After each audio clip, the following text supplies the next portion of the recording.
Aujourd'hui, je vais vous raconter l'histoire de deux incendies qui se sont déroulés en l'espace de 24 heures à Bruxelles. Deux gros incendies, dont un qui causa la mort d'une personne. Bienvenue dans cette nouvelle vidéo, je suis Vincent Firelife. Abonnez-vous pour ne rien manquer des interventions avec les pompiers de Bruxelles. Et on est parti pour un nouveau débrief.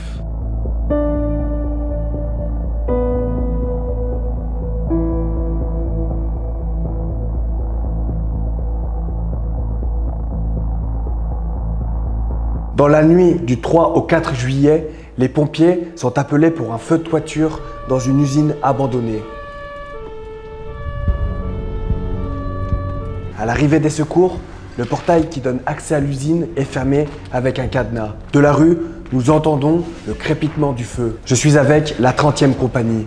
Sur place, les pompiers évacuent un squatter qui dormait au rez-de-chaussée.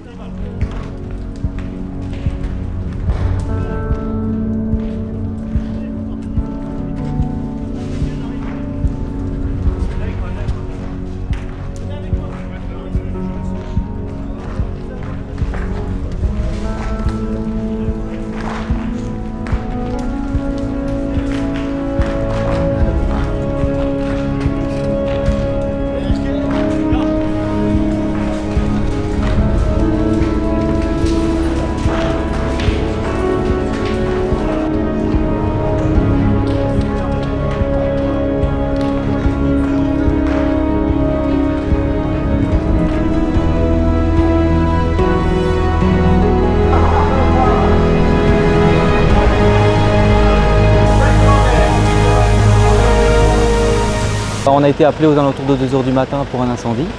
La centrale nous a précisé que c'était un entrepôt qui était abandonné et qui contenait probablement du matériel pyrotechnique. Donc les moyens qui ont été dépêchés sont les moyens classiques, donc 2 autopompes, 2 auto-échelles, une ambulance incendie, une voiture de commandement. Quand on est arrivé sur place, on a vu un incendie pleinement développé dans un bâtiment en intérieur d'îlot, c'est-à-dire pas directement au niveau de la rue. Et on a dû du coup mettre en œuvre plus de 4 moyens d'extinction, une 70, 3 45 par différents moyens et également une échelle en tour d'eau avec une 45. On a fait appel à une 3e pompe supplémentaire au cas où il y avait un problème de propagation au niveau de l'incendie et on a rapidement maîtrisé l'incendie. Il n'y a que des dégâts matériels, pas de notion de victime, donc la situation est sécurisée.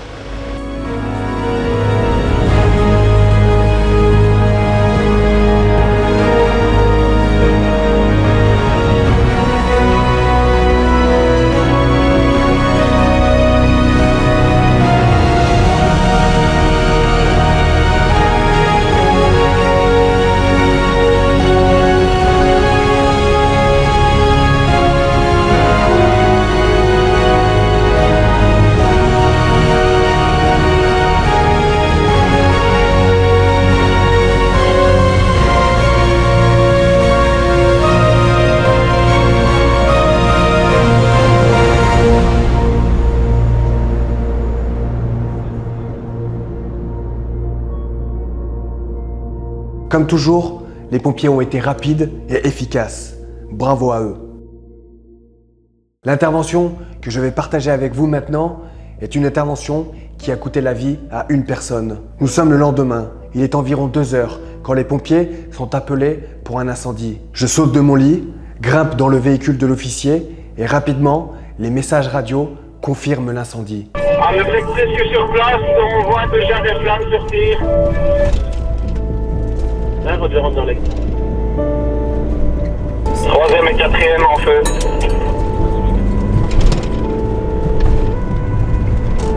C'est le toiture. Roger bien compris pour les secours en alerte. On n'est pas encore sûr qu'il n'y ait pas de victimes sur place. On a envoyé une ambulance par sécurité avec 2 éléments. Tu les vois? Ouais, je vois les flammes aussi. Ah ouais, ça peut bien.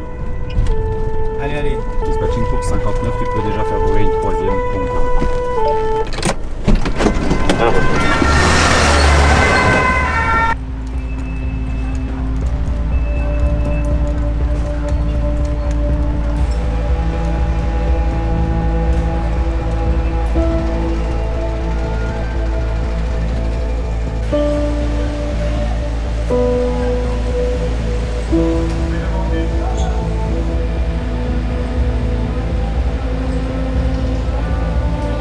On est parti vers 2 h, appelé pour un feu de toiture. Et donc on arrive sur place, on a une toiture totalement embrasée, feu pleinement développé au niveau de la toiture, qui se situe donc au R+3 au niveau des combles. Donc Anderlecht a immédiatement attaqué via l'intérieur, avec une mitraillette, une 45 en bundle. Et alors on a ordonné 2 tours d'eau sur les échelles, une échelle avec une mitraillette, une échelle avec la 45.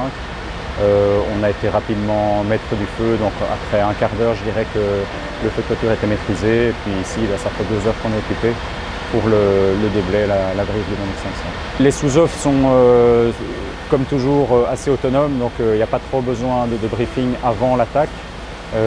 Évidemment, ce qui est important, c'est d'avoir des moments de concertation. Donc pour ça, Anderlecht a dû redescendre. Donc on a privilégié des communications orales directes, mais ça a assez bien tourné. Ils ont fait ça de façon tout à fait autonome. Donc c'est surtout au niveau de l'attaque intérieure. Ça a nécessité beaucoup de concertation, mais ça a tout à fait tourné. Au final, on a enchaîné sur 4 binômes tout au long de l'intervention pour arriver à être maître du feu à l'intérieur.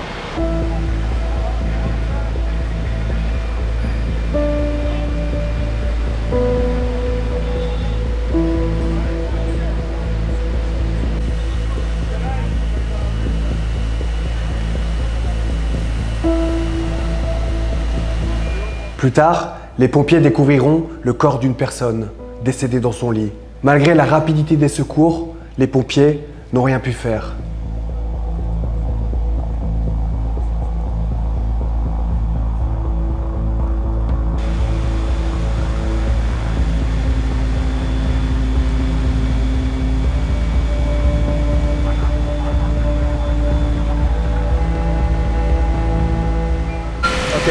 Les escaliers, c'est plein de gravats. Ouais, c'est ça. Et alors, en dessous des combles, il devait y avoir un escalier en bois. À mon avis, il a cramé, on n'a pas accès, quoi. Donc, voilà. Mais sinon, là, il n'y a plus. On n'a trouvé aucun autre escalier qui monte plus haut. Donc, on sait pas si. Je sais pas si. Toi, tu prends un peu ton temps. Ouais, mais de toute façon, je suis. Ouais, ça va.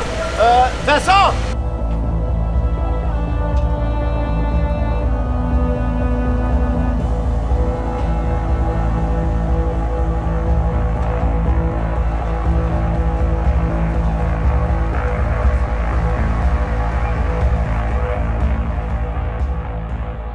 Je pense qu'il était 2h11 quand on est parti. Et on a vu directement en bas de la rue ici qu'il y avait 2 étages en feu. Et on était prévenu de toute façon qu'il y avait au moins déjà 10 appels et que c'était confirmé. Donc voilà. Donc on arrive, feu pleinement développé. Et on monte avec cassette, bundle. Et on est devant une porte où on doit ouvrir, donc on casse la porte. Et là c'est pleinement développé. Il y a le feu dans les combles, dans les 2 derniers étages. On a commencé à éteindre, mais la toiture nous tombait dessus, donc on a été un peu freiné dans la progression. On a su quand même avancer, malgré que la cage d'escalier était fort encombrée par beaucoup de débris. Et donc on avait notre deuxième binôme qui nous suivait et qui nous a bien aidé avec une mitraillette pour pouvoir éteindre tout ce qui se passait au-dessus de notre tête. Parce que nous, on était fort concentrés sur les 2 pièces qui brûlaient vraiment très fortement. Qu'est-ce que tu fais, Sacha? Le café, hein, tout simplement, parce que souvent, ce qu'on néglige, c'est le bien-être du personnel, et ça, c'est quelque chose que je peux pas laisser faire. Donc tu prépares le café pour qui? Et ben là, ici, à la fois pour mes collègues pompiers, certains collègues pompiers, mais aussi pour la police. Par ma grande générosité. Hein.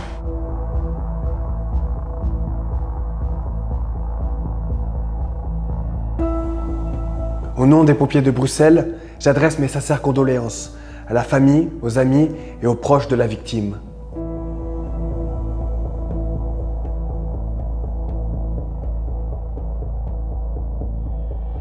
Encore une fois, les pompiers de Bruxelles ont été très sollicités et comme vous avez pu le voir dans mes dernières vidéos, les interventions ne sont pas toujours évidentes. On se retrouve la semaine prochaine, la Fire Family. Prenez soin de vous et que Sainte Barbe vous protège.